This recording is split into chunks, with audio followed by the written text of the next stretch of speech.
Wokeness surrounds us from government to Hollywood to corporations to social media, and it's having a big impact on our lives. What practical ways can we escape its grasp in our lives? That's what we're going to talk about today on Crisis Point. Hello, I'm Eric Sammons, your host and editor-in-chief of Crisis Magazine. Before we get started, just want to encourage people to smash that like button and to subscribe to the channel, to follow us on social media at Crisis Mag at all the major social media channels. So let's get into it. So we have our guest today is Teresa Mull. She's the author of Woke Proof Your Life. I'm going to make sure I get the subtitle right because it's kind of long. A handbook for escaping modern political madness and shielding yourself and your family by living a more self-sufficient, fulfilling life. And this is actually published by Crisis Publications. Yay! Yay. And this is very new book. I have not even got a physical copy of it yet. So I will pop up on the screen there a picture of the cover so people can see it. And I'll have a link where you can buy it as well in the show notes. But I do have a digital copy. So, but we want to talk about this topic today. Teresa Mull also, I'm going to give you a full bio so people can be very impressed as I was when I read it. Okay. Her writing has appeared in the New York Times, the Baltimore Sun, the Miami Herald, the New York Post, the American Conservative, and many other publications, most recently Crisis Magazine as well. Mm-hmm. She is currently an assistant editor of the Spectator World, a policy advisor for education at the Heartland Institute, and part-time editor of the Philipsburg Journal. So that's a lot of writing you do, isn't it? It is. Yeah. That's, I tell people that's the only thing I'm good at. So whenever you consider that it's not really that much. It's the only thing I know how to do.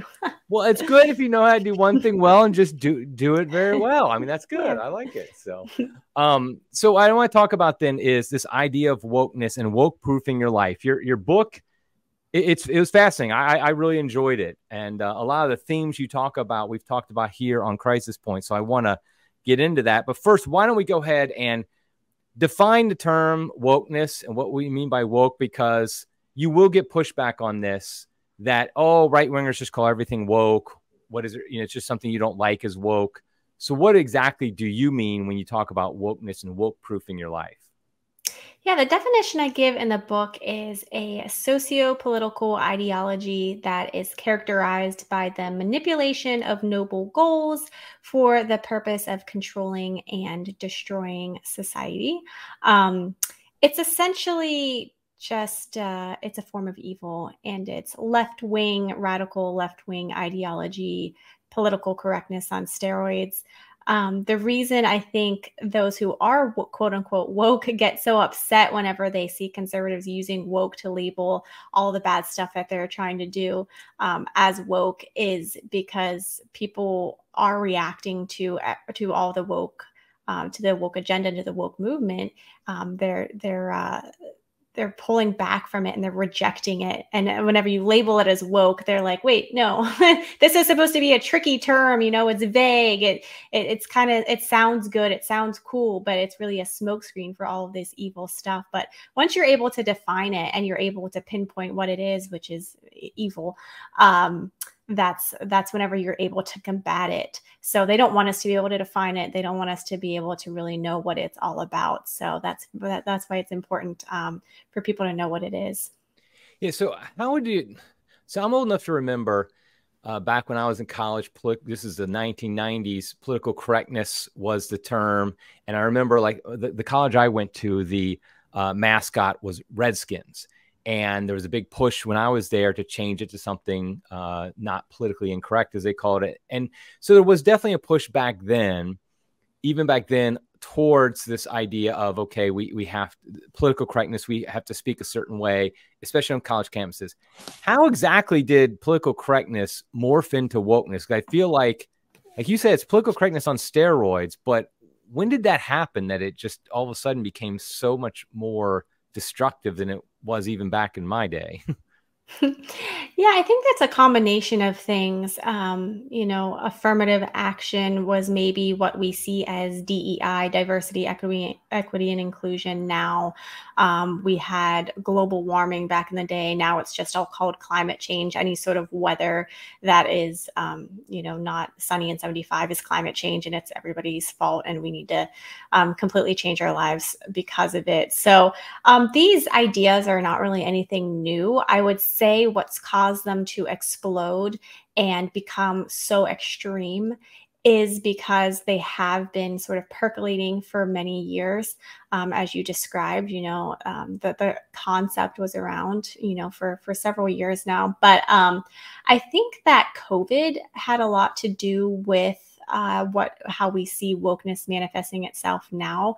I cite technology as a big reason for the rise of wokeness because it's such an easy way to disseminate woke rhetoric and to make people believe all the same things, to homogenize our minds, because you have these cell phones that pretty much everybody's addicted to. I certainly use my phone more than I should. I know that, and that's something that I encourage people to analyze in their own lives, is how much you're allowing these woke forces and this messaging to come into your eyes and your ears and your brain and ultimately your soul. So, during COVID, we were locked down. We were separated from one another. The woke movement relies on people who are isolated and alienated from one another to work its evil forces among us. Because wokeness it relies on people who are lonely and depressed to turn their focus inward on themselves and their own misery. And that's certainly what we saw during COVID. Everybody was pretty afraid. And then we also were relying on our phones for information. And that was an easy way to disseminate fear. And then there was also a lot of screen addiction that happened during that time, which we have not recovered from. It was labeled by one university as an unseen crisis of the COVID pandemic was actually screen addiction. So you think about where wokeness really comes into being, all these woke phrases and where it festers. A lot of it's on social media and mainstream media, which a lot of people get through their phones, because if you go out, you put your phone down, you go out and interact with people in real life, there's not that much wokeness going on out there. It's manufactured and bred online. And so many of these tech companies are owned and operated by super radical left-wing people. And they're not only promoting woke messaging, but they're canceling and censoring anybody who disagrees with wokeness. So they're really controlling the narrative so easily through our phones and through big tech. So I think that's pretty much why wokeness has really been exploded here in recent years. Yeah, because I remember back in the early 90s when I was in college, and there was this push, to drop the Redskins name, which they eventually did do after I was out. It's like everybody just had the same means of getting information out. You put some posters up on the bulletin boards. You talk to people. There was no social media. There was no, there was no internet as we know it today back then. And so it was much more difficult to get this mob mentality kind of ginned up as they do now. Right. Now, we're going to talk about and I think this is going to be very helpful for people, some very practical ways to woke proof your life, because that's what your book is. It's like it really is a handbook. I mean, that's a good way to put it. I like that in the subtitle. It's a handbook. I didn't realize that. Actually, the funny thing is when I was reading it, I was kind of like, it's not, I just want to tell people who are considering the book or think about it, it's not theoretical. It has some of that, but it's really practical. So I want to get into that. But I want to first start off with, you make a point early in the book about like the futility of debating with woke people. And I want you to explain that and talk about, does that mean we just ignore them always? We give up? What do you mean when you say like it's basically futile at most of the time? It's fruitless to debate in most of these situations. Yeah, I ask people whenever they are, a big theme of the book is how precious time is. And I have a quote in there I saw on like the back of a tractor trailer or something. It said, "Time is the currency of life, spend it wisely." So, you know, it's not always worth your while to debate with people who are super woke. I don't want people who are not woke just to see someone expressing a woke opinion here or there, kind of agreeing with the mob mentality, and to dismiss them outright every time, you know, just because you might just be misguided. So we really need to approach people with compassion, realize that maybe not everybody grew up in a household that had a good foundation built on rock, as scripture says, and to really look at the person's character and whether they are someone who is seeking truth and really wants to live a virtuous life and is open to that, and if they're capable of being convinced. Because there are certainly, I think, the puppet masters who are working the strings of the woke movement have just sold their souls to the devil. They don't care about truth. They're just going to say and do whatever it takes to get their earthly reward. And those are the type of people, you know, if you're arguing with them that a man can't have a baby, there just comes a certain point where you're like, why am I having this argument? Like, this person obviously doesn't believe in reality. You know, they're either crazy or they're just a complete liar, and there's no point in wasting your breath. But of course, there's a lot of people who are caught in the middle. There's a lot of people who have heard the very clever language that the woke movement is very skilled at spinning to make what they're selling sound very appealing. You know, who doesn't agree that equality and justice are good things? Who doesn't believe that, of course, you know, Black Lives Matter and love is love and there's happy rainbow flags? You know, they're very good at drawing people in and convincing them to adopt their way of thinking.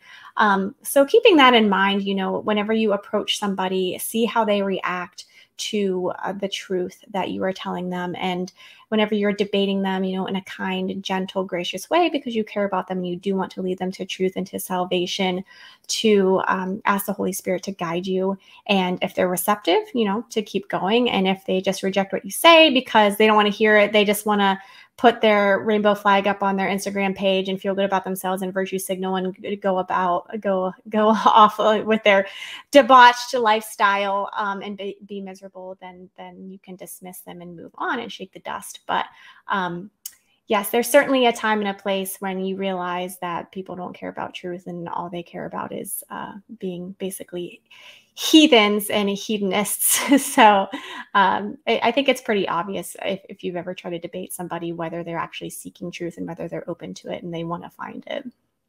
Yeah, I think that's a good advice, because I know online, particularly these debates, you can tell pretty quickly. At least I can tell within a tweet or two or a post or two if the person actually is interested in a discussion and trying to learn, be open-minded, and if they're just like, I got to score points here, I got to defeat this person.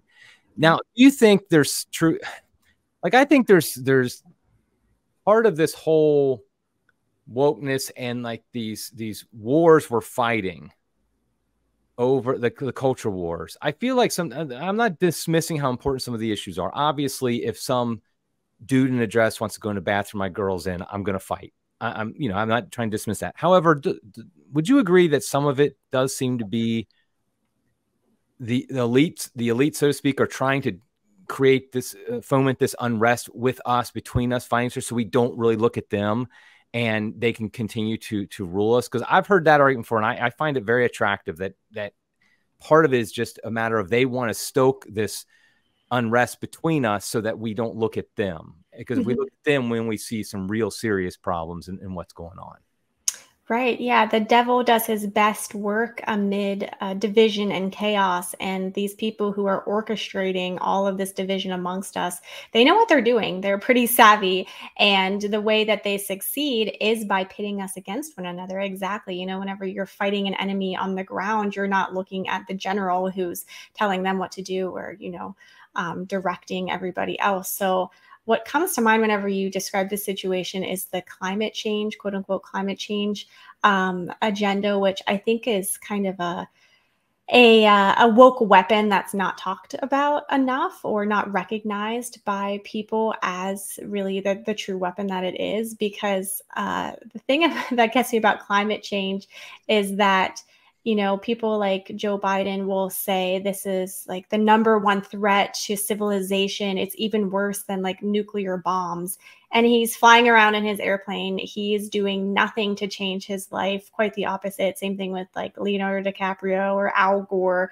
They're such hypocrites. So you can see these people telling us one thing, trying to take away our gas stoves, making us so that we shouldn't drive to go see grandma on the weekend. She lives too far away, and our gas burning cars are going to destroy the environment. You know, it's all about controlling us and making our lives miserable and making us dependent on government or on these forces that know better and are going to save us, where they make no sacrifice themselves and they don't change their lives at all. And we see that across the board. You know, it says in scripture, by their fruits you will know them.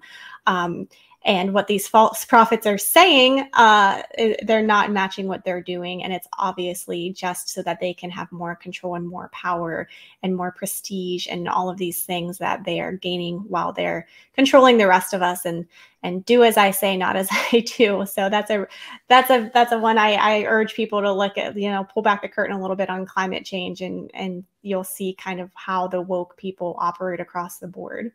Yeah. Now, one of the things, okay, so now I want to talk more practically about just individuals, because this is really, I feel like the book's directed much towards families, just regular families trying to live their life with the woke forces. So I want to talk a little bit about that.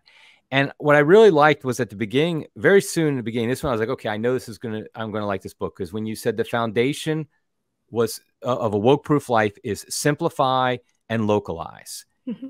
And I'm just going to leave it at that. Why don't you explain what you mean by simplify and localize? Yeah, a lot of questions people have is about how to live in a world practically whenever it seems like every time you turn around, another corporation is doing something obscenely woke.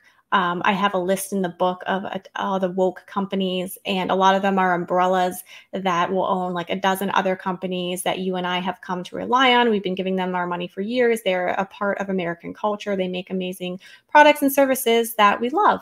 And then you start to cut those out of your life, and you're like, oh my goodness, I'm going to have to go live off grid and become Amish and, you know, be a homesteader, which works for some people. It's quite tempting to me at times. I don't think I'm quite tough enough for all of that, but it can seem that way. It can seem really intimidating. So the good news is that it's not that bad. There's still plenty of companies that are either non-woke or just neutral, and I have a list of those as well. But then there's also plenty of options that people can look at, and in building this woke-proof life, I find it as kind of a fun adventure, and it actually brings more depth and richness to your life. So simplify and localize. Look at what you're buying from Amazon every week or every day, or Walmart or somewhere that's pretty woke, and ask yourself, do I really need this thing? Chances are you're probably making life more expensive than it needs to be. You're buying more than you have to. You're kind of filling your life with consumeristic ends rather than hobby skills, things that don't really require a lot of stuff or to spend any money at all in some cases. So that's a way that you can simplify. And then localize, if there is something that you need, rather than just automatically go online and click and it arrives the next day, from Mr. Bezos, maybe consider going around town, leaving your house, something pretty novel. Go down to the hardware store. You might spend a couple extra bucks, but you're helping your local community. You're keeping the money locally. You're helping somebody to thrive. Chances are you'll make a friend out of it. Maybe you'll run into a neighbor while you're there. Maybe you'll meet someone new. Maybe you could help someone carry a bag to their car and practice a little bit of virtue that way. There's just, once you start kind of getting out of the rut of modern, convenient, easy life, there's a whole world that can be open to you as far as experiences go that are very life-giving and life-enriching. And that starts in your community. And it's been really fun for me to try to do that. And I find that the more effort I make, the more God kind of rewards me with these interesting interactions that I have, and just the depth to life that you don't get whenever it's just automated and online all the time. Yeah, and you one of the things that you say, and I think this kind of ties into the localize, is you have a whole chapter on moving, meaning moving away from where you might be right now. And this is something I've talked about a good deal on this podcast. And I think, and I understand people have a reticence against that immediately because they have family nearby, a job, or whatever the case may be. But you make a pretty strong case about moving, potentially moving from where you are, particularly out of urban areas to rural areas. So why don't you make your defense here of why people should consider doing that? Yeah, I'm definitely a small town girl. I'm a little bit of a hillbilly, and I'm very adamant that everybody should give small town life a chance. Not to say, of course, that we don't have our own problems here. Of course, we have a lot of poverty. We have some drugs here. It's kind of the same thing across the country, but there is research to back up my my romanticizing of the country life, and that is that people who live in less populated, more rural places are more likely to call their neighbors their friend. It's also people who live in the countryside are happier. There's been tons of studies done on that. You think about people who live in a city, how many faces they see every day. It just kind of becomes a blur. You don't really recognize people as people anymore. You just, I don't know, anytime I go to a city, I see other people as kind of competition and annoying. You know, there's only so many parking spaces. I got to beat that guy. Or there's only so many reservations at the restaurant. You know, I got to get there first. You start seeing people as competition. And you don't have that so much in the countryside. It's easier to form a network of connections whenever you run into the same person 3 times a day. You get to know them, you talk to them, you get to know their family, especially if you've lived somewhere for a while, you know, then the generations start to know one another and you form these networks of trust, and you can help one another to thrive. And I just find it to be a really comforting experience. You know, I know if I break down somewhere in town, I could go to 10 different doors and ask for help and I would be absolutely fine. And, you know, yeah, of course, it's not the completely perfect Hallmark picture perfect life that is portrayed in so much of our films and things like that. But it's a slower, easier pace of life that I find is easier to handle, and it's less stressful, and it enables you to appreciate your fellow humans rather than to see them as somebody that you're competing against. And I think that's just a more Christian, healthy attitude, and science agrees with me. What about the so-called kind of middle road between the urban and rural, which is the suburbs? What about? I know you talk about that as well. Yeah, that has been kind of controversial with people. I have a little section called Beware the Burbs, with, again, some studies that have been done on the advent of suburban life kind of after World War II. People wanted some space. They could afford to own some property. They wanted a yard and things away from the city, which I understand that. But the thing about suburbs, generally speaking, of course, there are exceptions, but it's kind of neither here nor there, where they have found that the values of suburbs, the value is more on in being an individualism rather than community, because you think about your typical suburb will have a nice house with a garage and a plot of land, and you're separated from your neighbor. You sleep there at night, you leave from there in the morning, but for the rest of the day, you're generally at work or at school if you're a kid, and then you come home there and sleep. Whereas if you're involved, you're living in a small town on a street, you're out and about, you run into your neighbors while you're in town shopping, going to the doctor, things like that. You're constantly interacting with the same people. And the same thing is also true of at least older parts of cities, which were built with sidewalks and parks and around a courthouse and a more of like a city square that was designed so that people could socialize and interact with one another. That was the attitude of these places whenever they were built. And we don't have that with suburbs so much.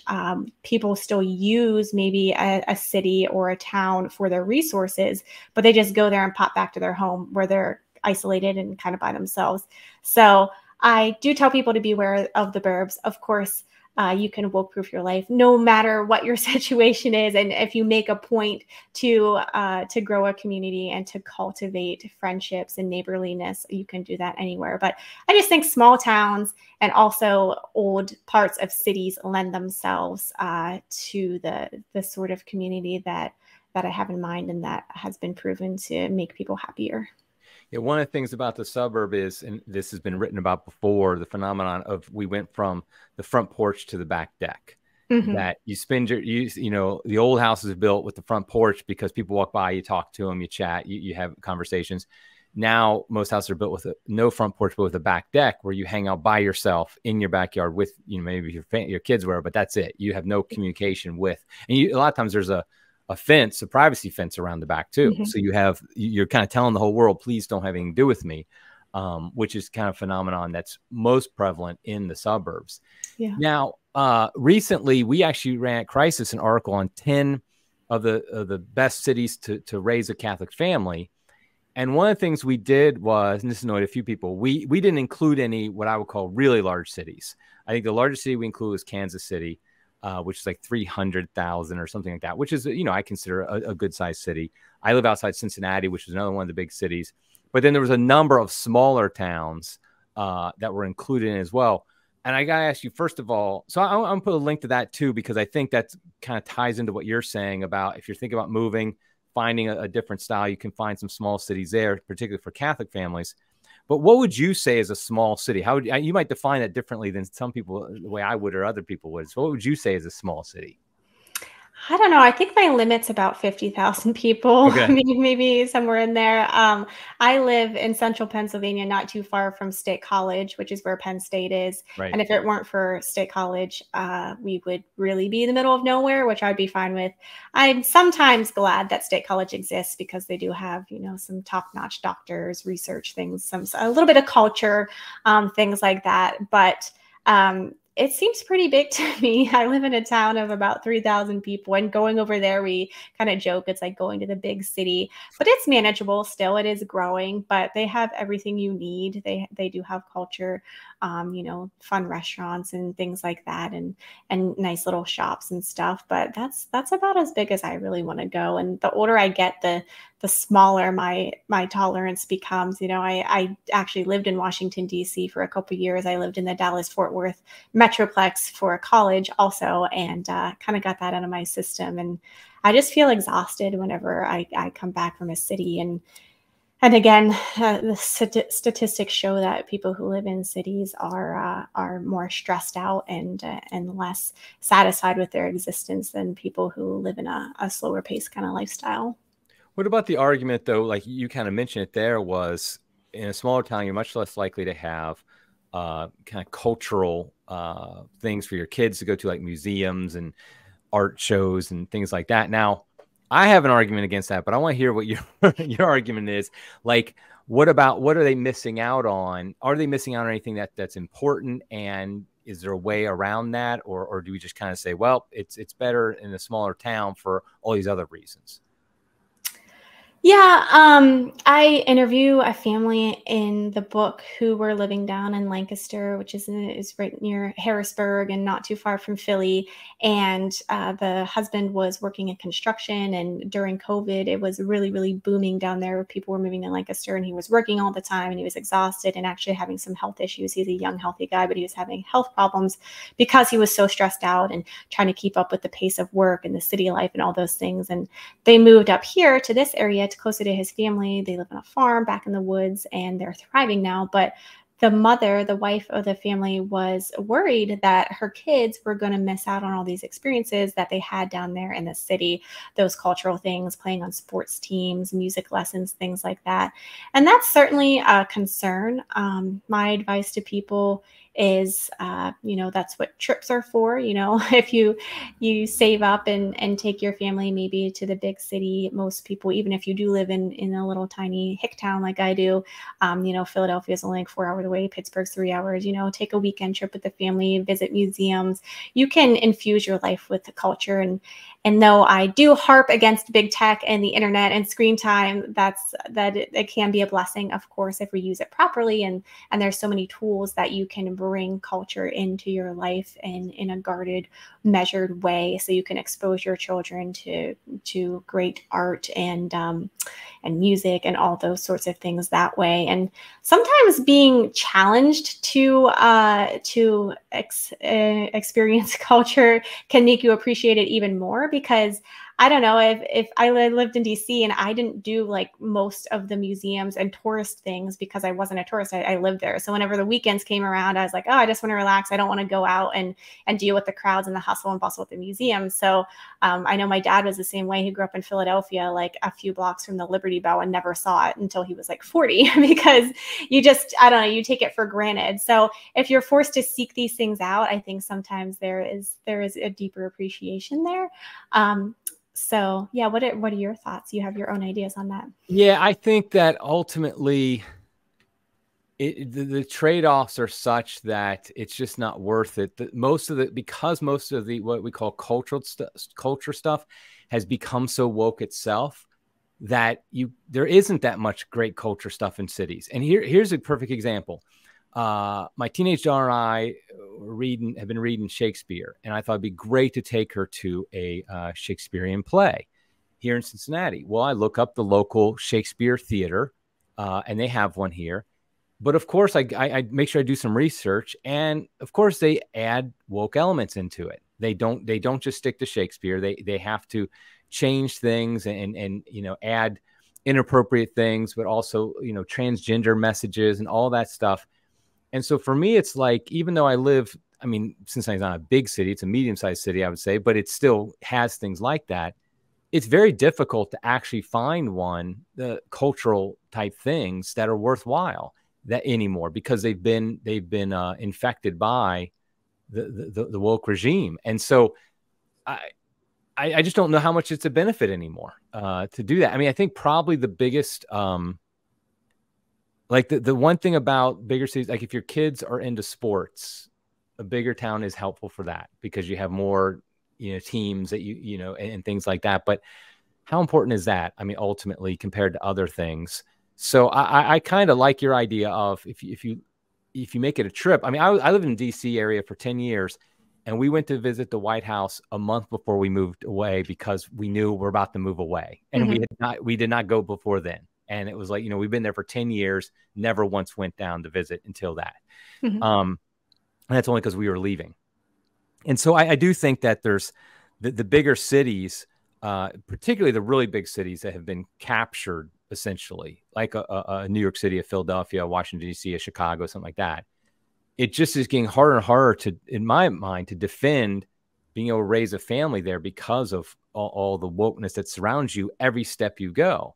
So I'm with you on that. I was just curious what you thought about that. But another thing you mentioned was in this a couple of times now, is social media. Now, I've found whenever I have brought up things against social media, a lot of people tune out because we hear it all the time. And in fact, most people watching this or listening to us, I bet you're doing it on their phone. And so what do you say? Like, how can social media, how does it impact us from the perspective of the woke conflict and bringing wokeness into our lives? And then secondarily, then what can we do to stop that, other than just, okay, throw away your phone? Yeah. Well, as we spoke about earlier, the people who are controlling so much of big tech, until Elon Musk took over Twitter, or X, or whatever it is now, that was a really woke platform. We know that Facebook is the same way, Instagram, the way that they censor Catholic teaching or any sort of kind of traditional narrative that goes against the woke movement, you can just be shut down and canceled. And in its place, you're getting all this woke messaging. And some of it is quite subtle, which is why we have to be especially careful whenever children are involved, who might not be able to discern that what they're seeing and what they're absorbing into their minds is in fact, biased.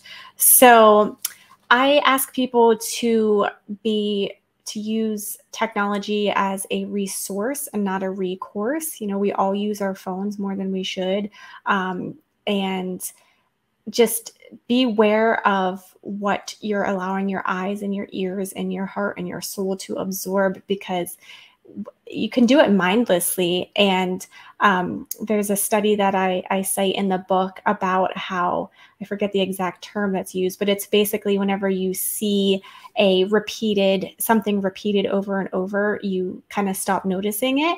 So you see a rainbow flag on your Instagram or whatever it is time and time again, and then it just becomes part of you and you just get used to seeing it. The same thing with woke terminology. You know, we start using these terms that we see on our screens and that we read and that we hear in the mainstream media, and we almost become hypnotized by it like zombies who just, the wokeness is part of us then, and we don't even really realize it. So of course, social media can be a great resource for people to grow a community of faith, to connect with like-minded people. But I caution people, it's how much time are you spending on there? It's easy. I know people that I love and care about very much can kind of get, they make going on and reading the news kind of a job or a mission. Like, we have to be informed. We have to fight against these people. We have to know what's going on.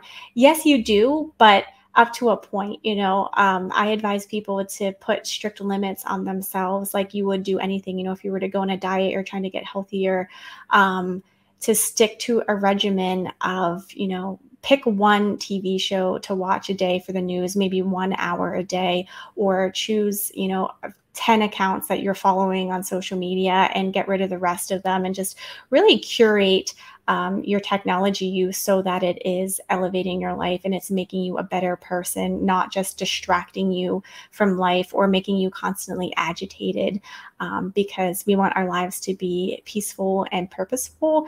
And a lot of what social media does is just add to the chaos. I refer to it as unforced stress. If anybody plays tennis, they know an unforced error is whenever your opponent doesn't do anything tricky, you just mess up on your own, basically. So a lot of what social media is we're bringing this unforced stress into our lives. And if we didn't know that, you know, it was going on, it wouldn't really affect us one way or another. So just to be really aware of what you're allowing to come into your soul. And I think that's one of the things I don't think people realize when they look at the woke threat. They think mostly of things like, for example, having a guy going into a women's bathroom and things like that, or like your public library having all the all things gay books in the children's section, things like that. And those are all terrible things, and we should oppose them. But I think it seems like the threat to me, and I'll admit I got a lot of this from reading your book, kind of realizing is the amount of stress, anxiety, and conflict it creates in our life. Mm-hmm. That it gets rid of our peace, so that, and we see everything as a constant battle then. So for example, when you go out in public and you're with real people in real life, like you said, you realize the world isn't as woke as it's presented to be in social media. Mm-hmm. But I think what happens though is if you're constantly on your phone, doom scrolling and doing all that, then when you interact with real people, I think it can start to seep into that, and you don't have those real interactions like you used to, because you do start to see everything as a conflict. Like, oh, what does this person really mean by that? Oh, are they part of the woke crowd or something like that? Instead of just thinking like, oh, this is just my neighbor who I'm just talking to about, you know, the weather or something like that. It's not meant to be.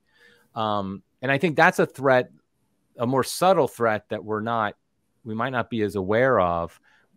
That it's not that you don't fight when you have to, but if your whole life is just based on anxiety, conflict, and everything, you kind of are letting the woke forces win in a sense. Does that make sense? That seemed to be a kind of a message of your book. Am I reading it right? Yeah, absolutely. Yeah, this stuff seeps into you and has an impact on you, and it is very subtle. But yeah, you sit there on your phone, next thing you know, an hour has gone by and you have all of this basic basically junk food that you've ingested in your body, and then you go out into the world, and that's how your brain is operating now, with all of these thoughts that are going on inside of you. I make the analogy that, you know, you wouldn't open your mouth and let a random stranger just put whatever substance they wanted into your body physically, but that's exactly what we're doing whenever we whip out our phone because we have 5 minutes to spend, you know, in a doctor's room or waiting room. And when we pull out our phone and we just start scrolling and we read these headlines and look at these TikTok videos, and we just absorb whatever they want to throw at us, you know, and that's not healthy. That's not a good way to be. And whether we realize it or not, it does have an impact. You know, these subtle forces do work their way in. And then, as you said, you know, whenever you see your neighbor, you have these influences inside of you, and it starts to corrupt or to pervert kind of the way that you look at the world. And I think that's another consequence of the COVID lockdowns and all the things that we saw going on with COVID, is that it started to pit people against one another in a way that I don't think we've really seen. You know, a lot of people said kind of since the Civil War, with, are you vaccinated or unvaccinated? Are you a mask person? Are you this? Are you that? And it really, I don't think we've recovered from that. And wokeness preyed upon that sort of division to work its way into our mindsets. And now people, I've never seen, you know, growing up, people certainly flying a gay flag or having a so many like "don't tread on me" flags. Just people feel the need to take a stance and say, this is who I am and you're different from me, and really focusing on our differences rather than what we have in common, this attitude shift. And certainly that's how wokeness thrives. They're counting on that chaos to swoop in and take advantage of all of us. And I think you're right about how COVID lockdowns really changed things a lot, because I don't actually live in Cincinnati. I live outside of it in a relatively small town that is, I mean, you're going to see Trump flags everywhere and things like that. So it's a very conservative area. But during the lockdowns and during the mask mandates, all that stuff, boy, it was stressful just to go out of the house, because you don't know, is the person behind the cashier is gonna start yelling at you for not wearing a mask, or even more importantly, is the person just standing next to you in the aisle going to start yelling at you because you don't have a mask on? And all these, it just really brought conflict where you should be able to just go out to especially in a smaller town, where you just go and you talk to your neighbors and things like that, and you talk to the cashier. I think you mentioned that in the book, right? That, like, even the idea of talking to your cashier is an anti-woke thing to do. That you don't go to the self-checkout, but you actually go to the human checkout and talk to the person. And that's something my wife, she's always done that. And I remember one time this cashier, she got to know him after a while at the local grocery store, and it was right down the street, a block or two from our parish. And she found out he was Catholic, but didn't really go to mass. And she was encouraging him to go to mass and stuff. It's just like, because she had seen him enough and actually talked to him, and didn't have her, face in her phone. And I think even those things are anti-woke actions in a sense, because they make us more human. And ultimately, I mean, that's what wokeness is. It kind of is anti-human in a lot of ways. Now I want to wrap it up here with one last question, which is, we've talked about some radical changes people could make, move to a small town, do things like that, chuck your phone, whatever. But what would you say? What advice would you give to a family? So it's a Catholic family is just like, I do want to escape from a lot of this world, but I can't make necessarily major changes as far as moving or whatever. What can they do? What are some small steps they can do to start off to just make their lives less stressful and more woke proof to get started? Yeah, well, certainly start with God. Seek ye first. Try to strengthen your relationship with God. Pray together as a family. If you don't go to church, obviously, please start going to church. Go to church as often as you can as a family. Participate in your church activities, the Knights of Columbus picnics, things like that. Anything that gets you off your phone and away from the woke forces is pretty much a positive thing if you're doing it together as a family, and it brings about virtue and unites you with people who are in line with your beliefs and who are going to help you get to heaven. So the first thing we start out off with is church. Education is another thing that is super powerful. Obviously, you know, if you have to send your child to a public school, at least make sure that you are reading to him at nighttime, you know, the stories, Lives of the Saints, things like that. Just really nurturing good works of literature. It doesn't even, of course, necessarily have to be religious, but, you know, just good things that makes your child have forces of virtue and goodness, and is just completely different from all of the obnoxious nonsense that comes through on the screens. And then as you are working to put boundaries on screen time, you're going to have more free time to do things together. And I encourage people to get outside at least once a day, take a walk as a family, just enjoy nature. You can do fun activities like maybe you start learning the different bird songs together as a family, or identifying trees or flowers or things like that, that gets you appreciating the creation that God has given us. I think it's a real disservice that we have all of this beautiful creation, and so many of us ignore it because we're too busy looking at our screens and being involved in the woke nonsense. So those are some simple, cheap, most of them free things that you can do together as a family. I also encourage people to make their homes a refuge from wokeness. So a place that the world weary can go, and they're going to find all sorts of beautiful things, whether it be art, books, music, things of that nature, that remind us of a world before wokeness invaded us and started poisoning. So whenever you come in from the woke world into your home, let it be a refuge. And I have some guidelines on how to do that. And I also have a guideline on how to become a more conscientious consumer, doing some things yourself. Again, I have that list of non-woke companies. And then, you know, how much fun it can be to go antiquing, to refurbish things as a family. Maybe instead of buying a new dining room table from Walmart or IKEA or something, you know, you go and get grandpa's out of the garage and fix it up together and paint it and learn something together. And then you share that with your family members. So there's lots of simple, easy, affordable ways that people can get back to their community and to helping one another and fighting the woke forces, because they don't want us to be happy and healthy and holy all together. They want us to be miserable and selfish and to have chaos. So we mustn't let them. We must not let them divide and conquer. We have to come together and. Amen. Amen to that. Yeah. And so I would just encourage people, if you want to get started, live a better life, basically a woke proof life, is go ahead and get the book, Woke Proof Your Life, a handbook on escaping modern political madness and shielding yourself and your family by living a more self-sufficient, fulfilling life. And I hope that's what we all want to do. I appreciate you being here, Teresa, and giving us some good advice here. And God bless you. Thank you. Thank you for having me, and God bless you too. Okay, until next time, everybody, God love you.